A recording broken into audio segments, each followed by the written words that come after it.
और आपका दिन शुभ हो। मैंने सोचा कि आज मैं कुछ सवालों के जवाब दूंगा या कम से कम थोड़ी बात करूंगा क्योंकि मुझे बहुत सारे ईमेल और टेक्स्ट, यूट्यूब कमेंट मिले हैं जो जानना चाहते हैं कि ऑन पासिंग के साथ क्या हो रहा है। और आप जानते हैं, काफी स्पष्ट रूप से मुझे नहीं पता। ऐश ने 2 साल से अधिक समय से मुझसे संवाद नहीं किया है। जाहिर है, वह चला गया है जिसे मैं शांत काला कहता हूं। मुझे लगता है कि यह कहना सुरक्षित है कि जिस ऑन पैसिव की हम सभी ने उम्मीद की थी, वह लगभग हमेशा के लिए चला गया है, निराश होने की नहीं।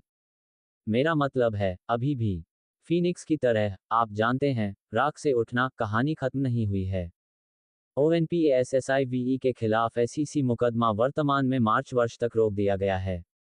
और जबकि इसमें शामिल सभी लोग संभावित समझौते पर काम कर रहे हैं, मेरा मानना है कि उन्हें इस साल की 7 जुलाई तक अदालत को अपडेट करना होगा कि क्या समझौता आगे बढ़ रहा है। वह मुकदमा, जो मूल रूप से अप्रैल 26 के लिए योजनाबद्ध था, शायद तब न हो जब वे सभी एक सौदे पर सहमत हो जाएं। माफ कीजिए, अब मई, इस महीने तक, दोनों पक्षों ने एक मसौदा निपटान दस्तावेज, या मामले के अनुसार दस्तावेज साझा किए हैं, और वे चर्चा कर रहे हैं। आप जानते हैं, सटीक शब्द, लेकिन SEC ने अभी तक कुछ भी मंजूरी नहीं दी है। उन्होंने अदालत से अनुरोध किया है कि समय और संसाधनों को बचाने के लिए मामले को रोक दिया जाए, जबकि वे सभी इस बात को समझने की कोशिश करते हैं, इसे सुलझाते हैं। आगे बढ़ते हुए, और यह सिर्फ मेरी बात है, मेरी सलाह है कि हम भी कुछ ऐसा ही करें। ठीक है, चलिए हम अपने डर को थोड़ा विराम दें, ऐश या निष्क्रियता या जीवन में उम्मीद न खोएं। आइए हम सभी चीजों में सर्वश्रेष्ठ परिणाम के लिए विश्वास करना जारी रखें। अब मैं व्यक्तिगत रूप से महसूस करता हूं, कुछ न कुछ उभरेगा, लेकिन मुझे नहीं पता कि यह क्या होगा या ये किस रूप में होगा। लेकिन मैं किसी भी परिणाम के लिए कोई विशेष उम्मीद नहीं लगा रहा हूं। मैं बस ये देखने का इंतजार कर रहा हूं कि क्या होता है और प्रवाह के साथ आगे बढ़ रहा हूं, इसलिए बोल रहा हूं। अब मैं कल्पना करूंगा कि ऐश थोड़ा युद्धग्रस्त है। मुझे लगता है कि यह शायद उसके लिए एक बहुत अच्छा शब्द है, और वह निश्चित रूप से समझदार है।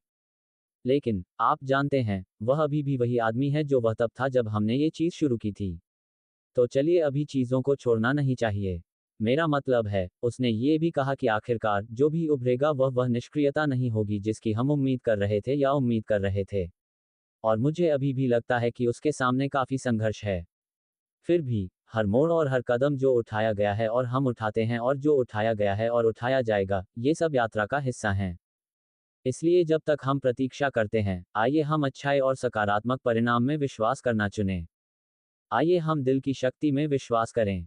आइए हम अपने दोस्तों और परिवार की देखभाल करने के लिए जो कुछ भी करने की जरूरत है, उसे करने के तरीकों की तलाश करें। हम सभी अभी भी भ्रष्टाचार के सुधार का हिस्सा हो सकते हैं।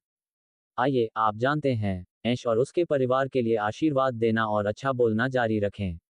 आइए हम उन लोगों को आशीर्वाद दें जो अच्छी लड़ाई में डूबे हुए हैं, आप जानते हैं, चाहे जीवन कैसा भी हो। ठीक है, हमारे परिवारों और हमारे समुदायों में। और जितना हम कर सकते हैं, आइए हम अपने दिलों से अच्छाई और एकता का परिचय दें।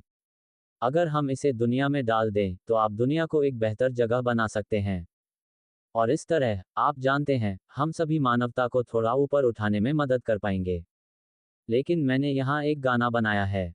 मुझे उम्मीद है कि यह आपको उत्साहित करेगा और आपको प्रोत्साहित करेगा और शायद आपको थोड़ी ऊर्जा देगा। इस बीच, जहां आप जा रहे हैं, वहां जहां आप हैं, उसका आनंद लेने की कोशिश करें। धन्यवाद। मैं आपकी बात सुनने के लिए आभारी हूं और मुझे उम्मीद है कि आपका दिन शानदार, शानदार रहे। अक्सर, सड़क लंबी होती है और हम छाया को बुलाते हुए सुनते हैं। फिर भी हम अपनी शांति बनाए रखते हैं, फिर भी हम ऊंचे खड़े हैं। हमारे सपने अभी भी कोमल दिल की धड़कनों के अंदर जीवित और मजबूत हैं। मुझे सड़कों पर उठती उम्मीद की आवाज के लिए एक लय दें। कैसा लगता है जब तूफान भयंकर हो जाते हैं और संदेह वहां शुरू हो जाते हैं जहां रेंगना होता है, आप एक उग्र विश्वास को ऊपर और बाहर उठते हुए पाते हैं। मैं बहुत गहराई से फीका पड़ जाऊंगा। इसे एक विजय गीत में बदल दें। हमारा मूल टूट रहा है। तीनों पुराने की राख को छाया देते हैं और सब कुछ नया बनाते हैं। अपनी जगह पर दयालुता से बोलें। आशा और प्रेम को अपने जीवन को सही जगह पर ले जाने दें। अपने सप्ताहांत में हर परीक्षण में जुड़े रहें क्योंकि हम फिर से उठते हैं। हर छोटी लड़ाई में हर छोटा कदम अंधेरे को कम करने में मदद करता है, प्रकाश लाने में मदद करता है। पूरी रात चमके जैसे सूरज एक नए दिन पर चमकता है। हम जानते हैं कि लड़ाई कठिन हो सकती है। हम जानते हैं कि हमारी दुनिया हिल सकती है। ताकत हमारे द्वारा लिए गए निर्णयों में है।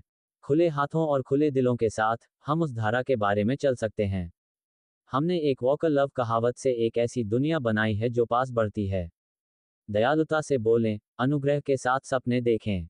हर छोटा कदम और हर छोटी लड़ाई सभी अंधेरे में मदद करती है, प्रकाश लाने में मदद करती है।